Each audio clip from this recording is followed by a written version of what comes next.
I think he truly believes this is his last shot at it. What's up, everyone? Shakiel Mahjouri here for CBS Sports, and you know who this is. He leads the charge as Dustin Poirier looks to finally become UFC lightweight champion this Saturday at UFC 302. American top team coach Mike Brown. How's it going, man? That's going great. Thank you for doing this, man. Yeah, next time. All right, now I would like to start here. Do you do any visualization practice as a coach? Yeah, more as a fighter. I'm gonna put you through some right now, okay? Okay, so I want you to close your eyes. We don't actually have to close your eyes. So I want you to picture this. Prudential Center, Newark, New Jersey. Dustin, Islam, center of the cage. Bruce Buffer takes the mic and says, referee Jason Herzog has stopped this bout at 4 minutes, 59 seconds of round number 5. Your winner by submission due to guillotine choke and new Dustin Poirier. How long and how feverishly will Dustin and the wider MMA community torture Mike Brown if he gets this guillotine choke? I mean, it could happen. It definitely is a possibility. That's one scenario that could happen. Okay, that's an honest statement. Definitely possible. I can tell you that Dustin is prepared to torment you for the rest of the night if he's told me as much if he gets that choke. He knows, but I also know that it's possible. Although now all this talk about it, I would, it's almost like if you're his opponent, you better work on your guillotine defense. Has the joke ran thin for you yet? Because I can stop. No, it's fine. Where would you say that? So I know there was more to it that the cameras didn't catch, but obviously this whole you telling Dustin to stop going for the guillotine choke and him telling you no, I can get it. It's become sort of like a fun part of the build to this. Where would you say Dustin ranks among fighters who stress you out the most mid-fight? Oh, he's number one by far. By a long shot. But he's obviously and I also care about it, so the more you care, the more you're going to be stressed. And, but no, he can make it harder on himself sometimes. And he's his own guy. He does, at the end of the day, he does what he wants to do. He's his own guy. When he's got something in his head, he's going to do it. And the guillotine's a good example. If he's going to jump, or if he wants to jump the guillotine, he's jumping the guillotine. I mean, interim champ, successful hot sauce line, good fight foundation. I can see where he gets that sense of self-belief from. I've seen it work for him in a lot of different aspects of his life. So, he's great at what he does, and he does have a good guillotine, and he was damn close to those in that fight. They were close, but you also could have knocked him out, right? Like every time you hit him, you were hurting him, and at least when you're hitting him, you're not getting caught underneath. Every time you jump, you're underneath, and you're putting yourself in a bad position. So it's just a percentage game. Yeah, you can finish him, but we want to play the percentages. You also can knock him out and not be caught on bottom and maybe lose a round. And you're giving the guy rest. So I will never tire of the guillotine talk, but I will spare you for at least a little bit. Khabib's team put out a documentary sort of documenting Islam's camp in the lead up to this fight. And in that documentary was translated or interpreted by their team. Makhachev's coach, Magomed Gadzi Bagandov, said that, quote, Islam can outbox Poirier in pure boxing and Muay Thai. What do you make of that assessment that Islam is a better pure striker? Let's see. I hope he thinks that. That'll be nice. Hopefully he's high off the Volkanovski knockout, which was a very impressive knockout. So let's say, yeah, sure he can. We'll say that. Let's see it. I know you spoke to MMA Fighting about this a bit, but since this will also be a video audience, I'm going to ask you to retread a little bit. There's so much put on the similarities between Islam and Khabib, and maybe the game plan is structured similarly, but the approach is very different. Could you please break down for me some of the differences between Islam and Khabib in their striking and their grappling? I mean, without obviously they're both, big, strong grapplers, and win their fights, by with usually taking guys down and riding them out and they both have a good gas tank. But the way they do it is very different from one another. I think Khabib shoots a lot more like low level shots, a lot of like head outside single, a lot of double legs, a lot of low level attacks, where Makhachev is more like almost like a judo style, a lot of trips, a lot of like hip throws, and even as when he's fighting southpaws, he shoots like head inside singles. So just the techniques that they're using to get the same job done are very different. And there's also a limited amount of footage of Islam fighting southpaws. So there's a lot of question marks when it comes to that. He hasn't fought a lot of southpaws. His one kind of recent southpaw fight was against Drew Dober, who's a big puncher, a big striker, but doesn't have a lot of length, but has really good power. So there's some differences and there's some similarities, but I definitely like stylistically the matchup better with Islam. I wouldn't want to tip my cards too much to say why, but I like the matchup better. I'm honestly always surprised with how, especially you and Coach Eric Nixick are about doing these interviews, because I imagine there's such a line you have to toe about, being informative and being a good guest, but not, like you said, tipping the cards a little bit too much. So I'm grateful that you guys do it. I talk a lot, so it's an art I don't think I could master. Yeah, I mean, you just gotta not give too much, right? Sure. Anything that might help them. But at the end of the day, they're sometimes you could like literally give video of all your training sessions and it's not going to matter. It's like sometimes like good luck stopping it, right? Yeah. You can know exactly what a guy is going to do to you and still not stop it, right? It's knowing it and doing it is two different things. Shout out to Bo Nickal, who we'll touch on briefly at the end of this interview.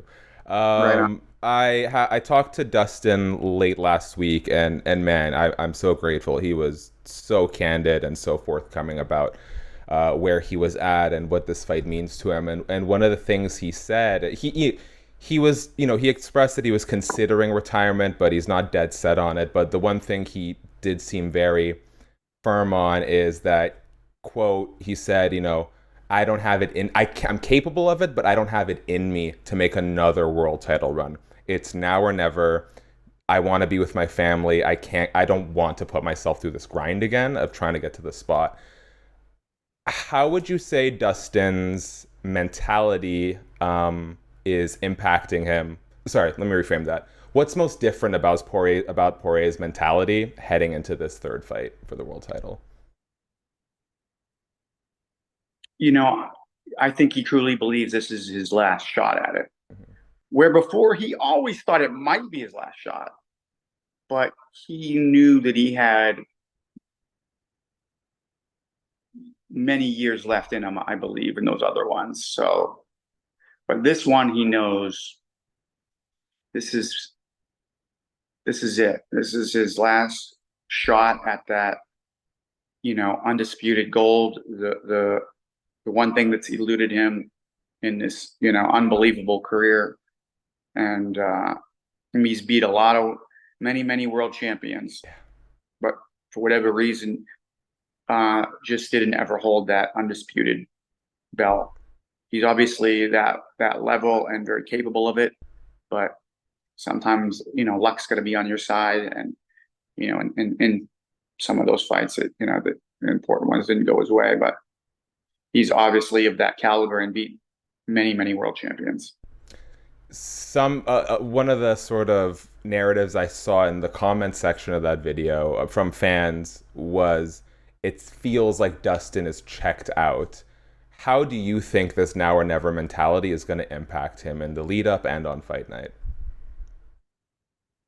I mean, I don't even know what that means, checked out, but Dustin's this a gamer guy, as far as I'm concerned. yeah, this guy is as hard as they come and as mean as they come when he's in there.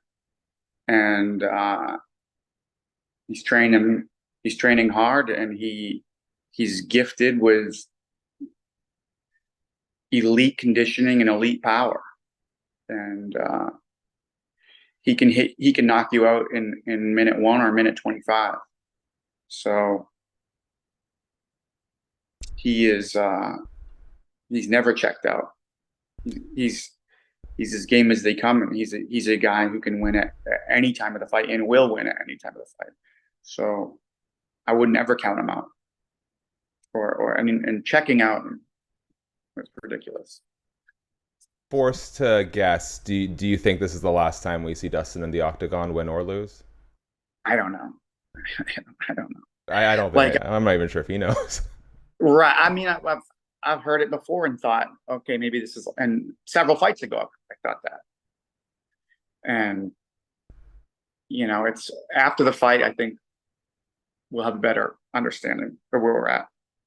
Now, hopefully, this is a question that will be moot come Sunday morning, but he already ranks there. If Dustin doesn't win on Saturday, do you think he's the greatest UFC fighter never to become undisputed champion? Yeah. I feel like when he beat Max for the interim title, that felt like a world title to me.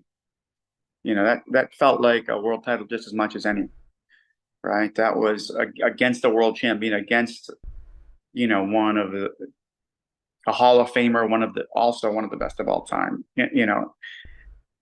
and Max was on a giant, he was the current featherweight champ, but that felt like a world title. And I mean, there's a photo of him with UFC gold around his waist. There's no taking that away from him. It certainly felt like a world title to me, but I get it that on paper it's not the undisputed title.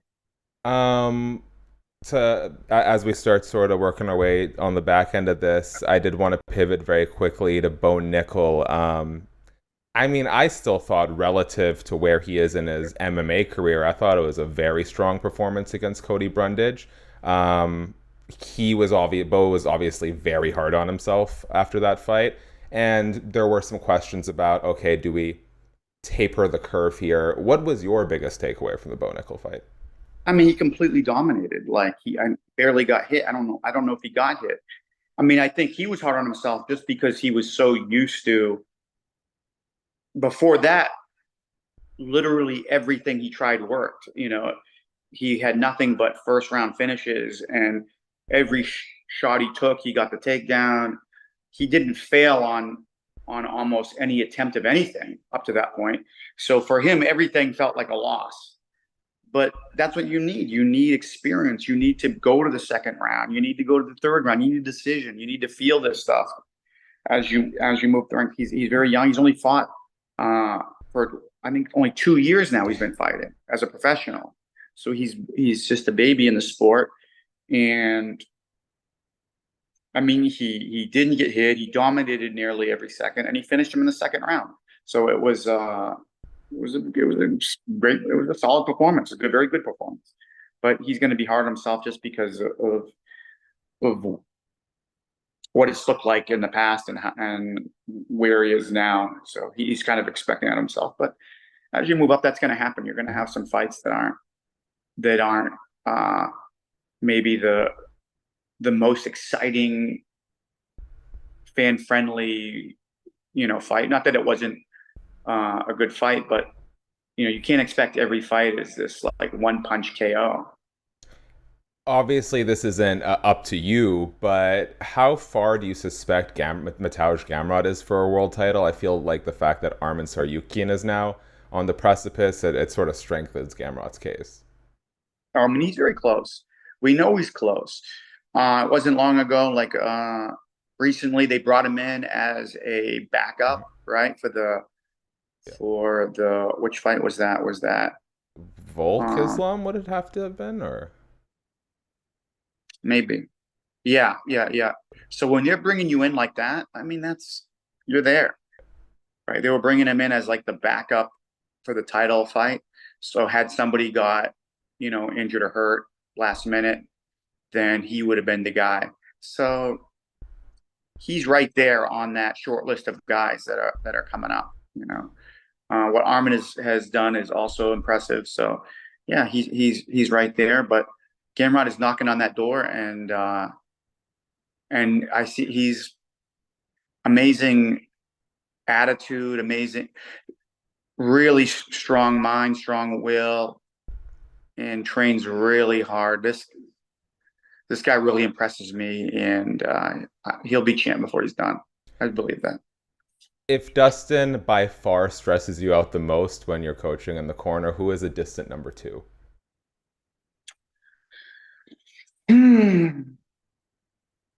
The least.